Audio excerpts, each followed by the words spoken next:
The imaginary points in a space are called lattice points.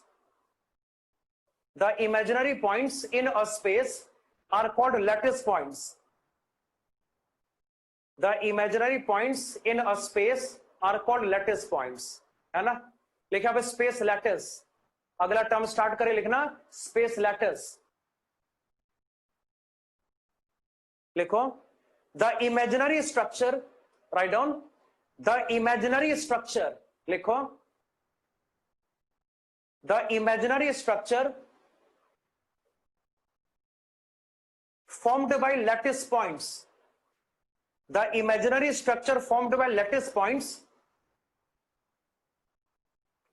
The imaginary structure formed by lattice points is called a space lattice.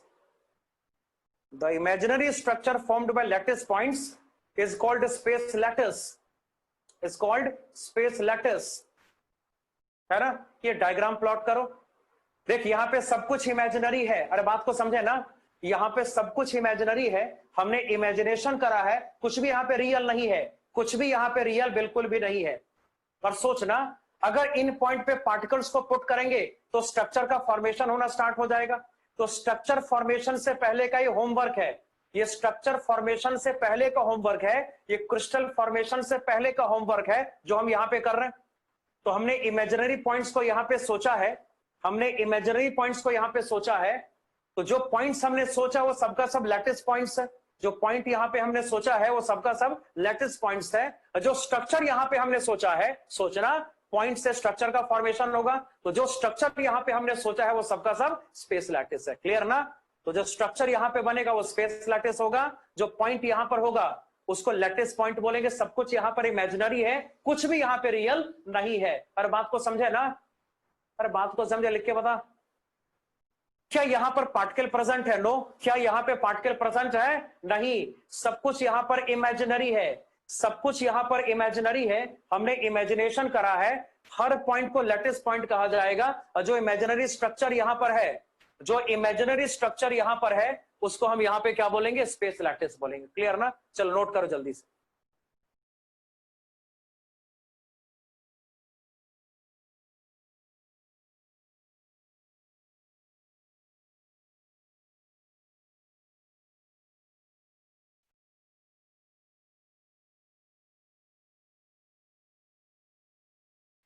हो गया क्या? चलो आगे बढ़ते हैं. चलो दूसरा टर्मिनोलॉजी स्टार्ट करेंगे. Heading the crystal lattice. Space lattice हो गया. अब क्रिस्टल लैटिस की बात करेंगे. See what ever crystal lattice. देखो ध्यान से. चलो हेडिंग दो crystal lattice number 2 section 2 crystal lattice. देख कॉन्सेप्ट यहां पे सिंपल सा. कॉन्सेप्ट यहां पर ये कहता है कि अगर लैटिस पॉइंट को मेटेरियल पार्टिकल से रिप्लेस करा जाए, अगर लैटिस पॉइंट पे पार्टिकल्स को रख दिया जाए ना, अगर लैटिस पॉइंट पे पार्टिकल्स को रख दिया जाए तो जिस रियल स्ट्रक्चर का फॉर्मेशन होगा उसको हमेशा क्रिस्टल लैटिस कहा जाएगा. मैं रिपीट कर रहा हूं. अगर लैटिस पॉइंट को सर्टेन मेटेरियल पार्टिकल से रिप्लेस कर दिया जाए, जैसे यहां पे करते हैं. देख ये सब लैटिस पॉइंट है. सबको दिखाई दे रहा है ना? और ये स्पेस लैटिस है. अगर यहां पे सब पे पार्टिकल डाल दो, जितना सारा लैटिस पॉइंट आपको दिख रहा है, अगर सारे पॉइंट पे ऐसे पार्टिकल्स को रखोगे, मेटेरियल पार्टिकल्स को रखोगे, पार्टिकल कुछ भी हो सकता है. ये एटम हो सकता है, मॉलिक्यूल हो सकता है, आयन हो सकता है, कुछ भी हो सकता है. अगर लैटिस पॉइंट पे ऐसे पार्टिकल्स को पुट करोगे ना तो जिस रिजल्टेंट स्ट्रक्चर का फॉर्मेशन होगा, जिस रियल स्ट्रक्चर का फॉर्मेशन होगा, उस स्ट्रक्चर को हमेशा क्रिस्टल लैटिस कहा जाएगा. क्लियर? तो डायग्राम इसका प्लॉट करना है, लेकिन पहले इसका स्टेटमेंट नोट करना है. Note the statement. इसका स्टेटमेंट नोट करिए, फिर बाकी बात इसके बाद करते हैं. डायग्राम इसके बाद ड्रॉ करेंगे. आप लिखना स्टार्ट करो. When the lattice points in a space lattice, when the lattice points in a space lattice are replaced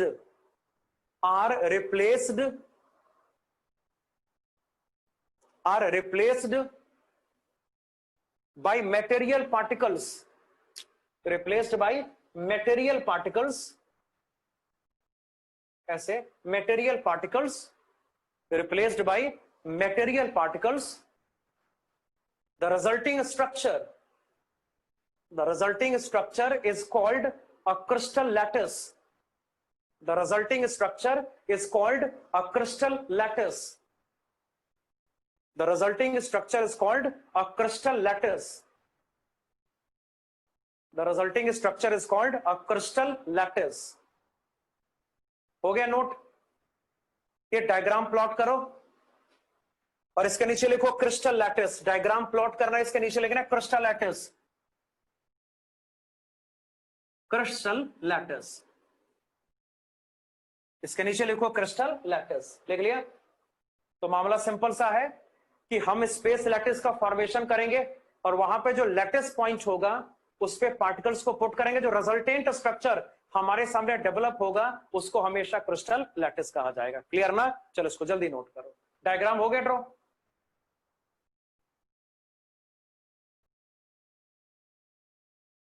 हो गया ना? चलिए ठीक है. तीसरा सेक्शन स्टार्ट करेंगे. तीसरा सेक्शन यूनिट सेल कहलाता है. तीसरा सेक्शन बहुत इंपॉर्टेंट है. यूनिट सेल ही सबसे इंपॉर्टेंट एंटिटी है इस पूरे चैप्टर की. हम आगे पढ़ेंगे कि जो क्रिस्टल होता है ना उसका सबसे इंपॉर्टेंट वर्जन, उसका जो सबसे इंपॉर्टेंट एंटिटी होता है वो यूनिट सेल होता है. अगर किसी क्रिस्टल का डिस्कशन आपको करना है तो उसके सेल का डिस्कशन करना बहुत ही जरूरी है. अगर सेल को समझ लिया जाए तो बहुत आसानी से पूरे क्रिस्टल को समझा जा सकता है. तो अगला डिस्कशन हाईली इंपॉर्टेंट है. हेडिंग आपको देना पड़ेगा, लिखो यूनिट सेल. तीसरा सेक्शन स्टार्ट करेंगे.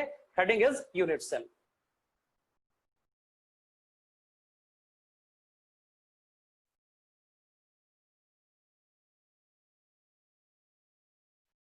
तीसरा सेक्शन स्टार्ट करो. Heading is unit cell.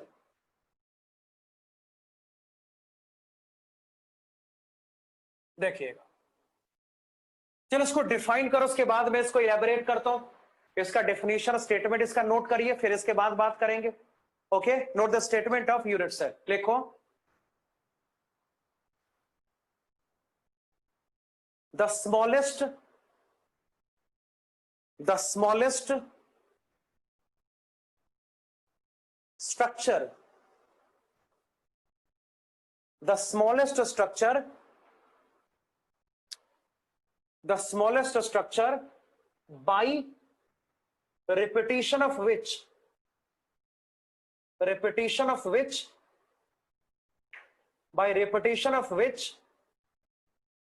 the crystal lattice is formed. The crystal lattice is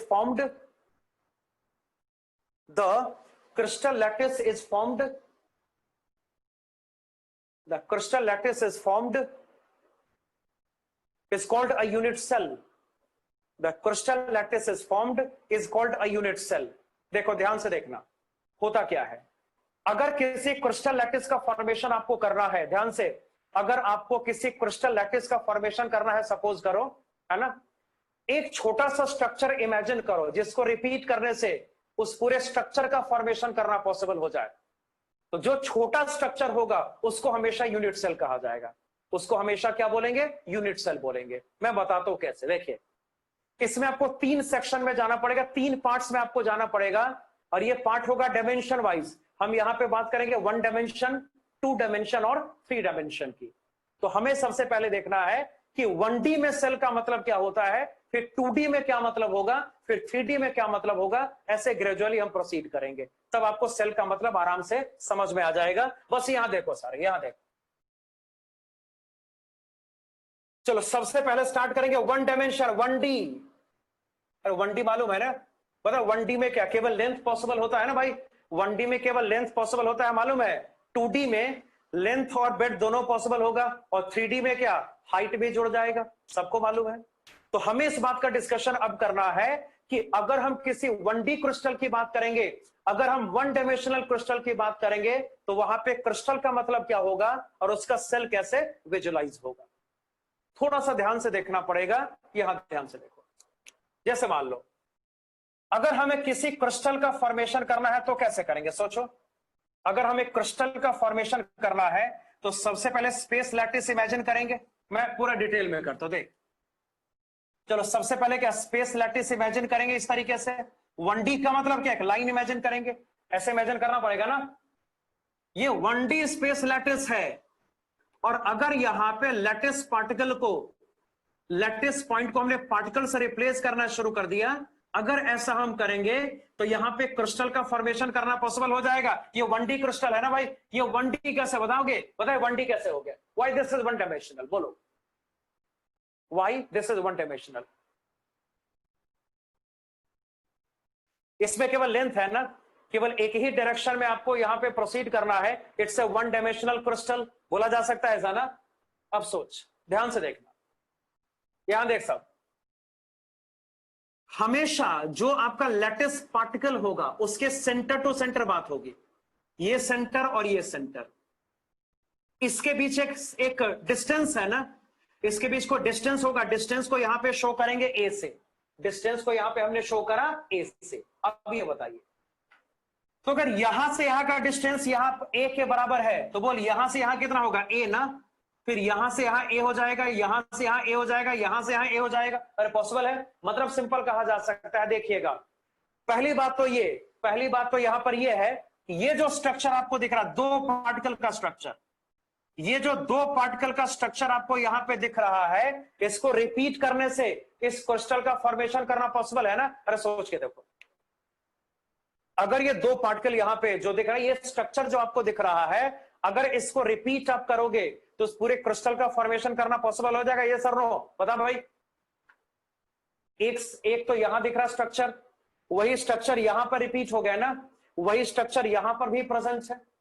तो कहने का मतलब यहां पे सिंपल सा है कि अगर हम 1D पैकिंग की बात करेंगे तो ऐसे दो पार्टिकल इमेजिन करो, इट्स अ यूनिट सेल।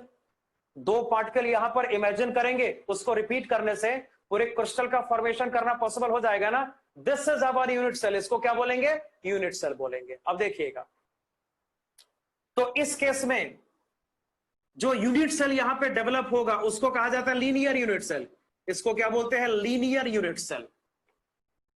और अगर यहां पर इसके पैरामीटर्स की बात करेंगे, अगर इस यूनिट सेल को डिसाइड करना है, अगर इस यूनिट सेल को एक्सप्लेन करना है, तो केवल इस पैरामीटर का रिक्वायरमेंट होगा ना। देख, सेल में दो ही पार्टिकल है, अब इस सेल में दो ही पार्टिकल है ना, तो अगर आपको सेल का डायमेंशन बताना, 1D है ये पूरा मामला, यहां पे वन डायमेंशन में है। अगर आपको सेल को एक्सप्लेन करना है तो आप क्या बोलोगे कि जो पार्टिकल के बीच का डिस्टेंस यहां पर है वो ए के बराबर है। चल मैं इसको रिपीट करता हूं, यहां ध्यान से देख।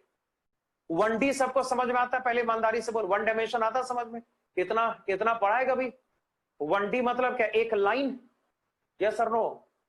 1D मतलब क्या, एक लाइन। एक लाइन में हमने लैटिस पार्टिकल, लैटिस पॉइंट को अरेंज करा, एक लाइन में हमने लैटिस पॉइंट्स को अरेंज करा, फिर उस पर पार्टिकल डाल दिया तो क्रिस्टल लैटिस का फॉर्मेशन हो गया। और ये जो क्रिस्टल लैटिस है ये वन डायमेंशनल है ना, क्योंकि यहां पर केवल लेंथ प्रेजेंट है, आपको देख रहा, ये वन डायमेंशनल है। और ये बहुत आसानी से कहा जा सकता है ना कि अगर हम इस स्ट्रक्चर को रिपीट करेंगे तो पूरे क्रिस्टल का फॉर्मेशन करना पॉसिबल हो जाएगा। यस और नो? ये बहुत आसानी से कहा जा सकता है कि अगर हम इस स्ट्रक्चर को रिपीट करेंगे तो पूरे क्रिस्टल का फॉर्मेशन करना पॉसिबल हो जाएगा। अरे हो जाएगा ना, तो वही बात है, ध्यान से देखिए। तो इस स्ट्रक्चर को हमेशा यूनिट सेल कहा जाएगा। और ये लीनियर है ना, ये कैसा है, लीनियर, ये एक ही डायरेक्शन में है, तो इसको क्या बोलेंगे, लीनियर यूनिट सेल। तो सेल यहां पर इसका लीनियर हो गया। और एक चीज और, अगर इस सेल को आपको एक्सप्लेन करना है तो आप इसका ये डिस्टेंस बताओगे ना। अगर ये डिस्टेंस आपको मालूम है तो सेल के बारे में हर इंफॉर्मेशन बहुत आसानी से गैदर किया जा सकता है। क्लियर ना? ये हो गया 1D। अब देखिए 2D में क्या होगा। तो हम यहां पे 2D का बेसिक इंट्रोडक्शन अभी करेंगे, और जो बाकी डिटेल डिस्कशन, ये तो काफी ज्यादा, इसमें टोटल 5 टाइप का सेल पॉसिबल होता है, उतना टाइम तो अभी बचा नहीं है। तो 2D का डिटेल डिस्कशन अगली क्लास में हम करेंगे। पहले तुम बताओ, अगर हमें किसी 2D क्रिस्टल का फॉर्मेशन करना है तो उसके पैरामीटर क्या क्या हो सकते हैं, बताइए। अगर कोई भी स्ट्रक्चर 2 डायमेंशन में है, अगर कोई स्ट्रक्चर 2 डायमेंशन में है तो वहां पे कितने पैरामीटर का रिक्वायरमेंट होगा, लेंथ और ब्रेड्थ, एक और पैरामीटर चाहिए होता है, मैं बताता हूं। यहां देखो, यहां देख सारे, अगर 2D में जाओगे तो मतलब क्या, दो एक्सेस आपको लेना पड़ेगा ना, मालूम ही होगा। अगर 2D में जाओगे, 2D दो एक्सेस पे होता है, 1D एक एक्सेस पे होता है, 2D दो एक्सेस पे होता है, 3D तीनों एक्सेस पे होता है ना, अरे मालूम है। 1D एक एक्सेस पे होता है, 2D दो एक्सेस पे होता है, 3D तीनों एक्सेस पे होता है, मालूम है। अब ध्यान से देखो, मान लो ये रहा एक्स एक्सेस और ये हमारा हो गया मान लो क्या, वाई एक्सेस। तो जब 2D की बात करोगे तो एक डायरेक्शन एक्स के रेस्पेक्ट में लेना पड़ेगा और दूसरा वाई के रेस्पेक्ट में लेना पड़ेगा। मतलब दो पैरामीटर यहां पर आपको चाहिए, एक और पैरामीटर चाहिए, वो एंगल। एक और पैरामीटर आपको, ये एंगल चाहिए ना, दिस एंगल इज अल्फा। इस एंगल को क्या बोलेंगे, सपोज करो अल्फा बोल दिया। तो कहने का मतलब यह है कि अगर आपको स्ट्रक्चर को 2D में सोचना है, इस लेंथ को सोचना पड़ेगा। मान लो ये जो लेंथ है वो स्ट्रक्चर में ए के बराबर है, तो हमें ए के बारे में सोचना पड़ेगा। और बताइए, हमें बी के बारे में सोचना पड़ेगा, और सोचना एक और भी तो यहां पे चाहिए। और एक और आपको क्या सोचना पड़ेगा, अल्फा के बारे में सोचना पड़ेगा। पॉसिबल है? तो जैसे 1D में केवल एक पैरामीटर से काम हो रहा था, 1D में अगर ए मालूम है तो सब मालूम है ना। 1D में अगर आपको ए मालूम है तो समझिए सब कुछ मालूम है। लेकिन 2D में ऐसा नहीं है। अगर 2D में प्रोसीड करना होगा तो आपको दो डायरेक्शन का आइडिया होना चाहिए और एक एंगल का भी आइडिया होना चाहिए ना। आपको दो डायरेक्शन का आइडिया होना चाहिए, एक एंगल का भी आइडिया बिल्कुल होना चाहिए। तो यानी कि अगर आप 2D में प्रोसीड करोगे, अगर 2D के पैरामीटर्स की बात करेंगे, अभी सेल मैंने ड्रॉ नहीं किया है, मगर इतना मैंने आइडिया आपको जरूर बता दिया कि अगर आपको 2D में सोचना है तो दो लेंथ के बारे में सोचना पड़ेगा और एक एंगल के बारे में सोचना पड़ेगा। पैरामीटर्स यहां पर होगा कौन सा, बोल, ए बी, और एंगल यहां पे लेंगे, एंगल को हमने अल्फा लिया हुआ है तो आप अल्फा लिख लो। क्लियर ना? तो 1D में केवल एक पैरामीटर जरूरी होता है, 2D में तीन पैरामीटर का रिक्वायरमेंट होता है। अब ये बता, ऐसे ही मैं पूछ रहा हूं 3D में कितना पैरामीटर चाहिए होगा? अभी तो 3D दूर है, 3D तो करेंगे, अभी पहले इसको कंप्लीट करेंगे अगली क्लास में तब ना। अब 2-3 मिनट का टाइम बचा हुआ है तो उसको अगली क्लास में करें तो ज्यादा बेहतर है, नहीं तो बीच में रह जाएगा। मुझे कोई बताया क्या 3D में, अगर 3D में किसी स्ट्रक्चर को सोचना होता है तो वहां पे टोटल कितने पैरामीटर्स का रिक्वायरमेंट होता है? ऑप्शन है 3, है ना, 4, 5 और 6। 3, 4, 5, 6 कितना पैरामीटर चाहिए बताता हूं? 3 पैरामीटर, 4 पैरामीटर, 5 पैरामीटर या 6 पैरामीटर? बता। 6 पैरामीटर ना? अरे 6 आंसर होगा ना। कैसे? 3D है तो 3 लेंथ चाहिए, एक्स एक्सेस, वाई एक्सेस और जेड एक्सेस चाहिए। और जब एक्स वाई जेड आपके पास 3 एक्सेस है तो 3 एंगल पॉसिबल होगा ना। एक एक्स और वाई के बीच में, दूसरा वाई और जेड के बीच में, तीसरा एक्स और जेड के बीच में। तो वो तो बाद की बात है, जब 3D का डिस्कशन करेंगे तो आपको वहां पे और डिटेल में समझ में आएगा। फिलहाल तो इतने पे ही अपने आप को कंसंट्रेट रखो। तो 1D में केवल एक पैरामीटर जरूरी होता है, 2D में 3 पैरामीटर का रिक्वायरमेंट होता है। क्लियर ना? चलो अब थोड़ा सा टाइम और बच रहा हो, 2 मिनट और बच रहा, तो एक रिवीजन करो। बाकी इसको अगर अभी मैं स्टार्ट करूंगा तो बीच में ही रह जाएगा, ठीक है ना। तो उसको कल की क्लास में डिटेल में स्टार्ट करते हैं। तो चल, क्या क्या पढ़ा है सॉलिड स्टेट में, रिवाइज करो एक बार, शुरू से रिवाइज करो। क्रिस्टलाइन सॉलिड, एमॉर्फस सॉलिड सबको क्लियर है? क्रिस्टलाइन एमॉर्फस सॉलिड सबको क्लियर है ना? उसके पॉइंट्स मैंने लिखा है, वो थोड़े से आपको देखने पड़ेंगे, घर पे थोड़ा सा उसको रिवाइज अप करिएगा, आपको याद हो जाएगा, है ना। और क्या क्या भाई? क्रिस्टलाइन सॉलिड के टाइप्स का डिस्कशन यहां पे हमने करा। क्रिस्टलाइन सॉलिड के टाइप्स का डिस्कशन यहां पे हमने करा हुआ है, थोड़ा सा उसको भी याद करेंगे तो बढ़िया रहेगा। आयनिक सॉलिड और क्या क्या था, मेटालिक सॉलिड, और कोवलेंट सॉलिड और मॉलिक्यूलर सॉलिड, है ना। थोड़ा सा उसको याद कर लीजिएगा। उसके बाद के टर्म्स हाईली इंपॉर्टेंट है। उसके बाद क्या क्या पढ़ा, रिवाइज करो। हाँ भाई, स्पेस लैटिस, हाँ जी, स्पेस लैटिस और लैटिस पॉइंट, ये समझे। यहां पे सब कुछ इमेजिनरी है ना। कुछ पॉइंट किसी स्पेस में इमेजिन आप करोगे तो पॉइंट को लैटिस पॉइंट कहा जाएगा, और जो रिजल्टेंट इमेजिनरी स्ट्रक्चर बनेगा उसको हमेशा स्पेस लैटिस कहा जाएगा। What is crystal lattice? बोल, क्रिस्टल लैटिस क्या था बता तो। क्रिस्टल लैटिस क्या था बोल? स्पेस लैटिस को लेना है, हाँ भाई, स्पेस लैटिस को इमेजिन करना है, और जो लैटिस पॉइंट है सब पे पार्टिकल्स को पुट करते जाना है। तो जिस रियल स्ट्रक्चर का फॉर्मेशन होगा वो क्रिस्टल लैटिस है। तो बोल स्पेस लैटिस में क्रिस्टल लैटिस में क्या डिफरेंस है, बता। तो स्पेस लैटिस और क्रिस्टल लैटिस में क्या डिफरेंस है, बोल क्या डिफरेंस है। स्पेस लैटिस इमेजिनरी होता है, क्रिस्टल लैटिस रियल होता है, यही ना। और जहां तक सेल का सवाल है, ये तो हमें स्टार्ट ही किया ना, सबसे छोटा एंटिटी जो एक पॉइंट नहीं होगा, ये एंटिटी कोई पॉइंट नहीं हो सकता, उससे बढ़ के होगा। सबसे छोटा एंटिटी जिसको रिपीट करने से पूरे क्रिस्टल का फॉर्मेशन करना पॉसिबल है, उस एंटिटी को हमेशा यूनिट सेल कहते हैं, है ना। और बाकी डिटेल में अगली क्लास में इसको कंटिन्यू करेंगे। ये नोट कर लिया, ये सबने नोट कर लिया ना। तो ठीक है, मैं क्लास खत्म कर रहा हूं, अगली क्लास में बात करते हैं। ओके, ठीक।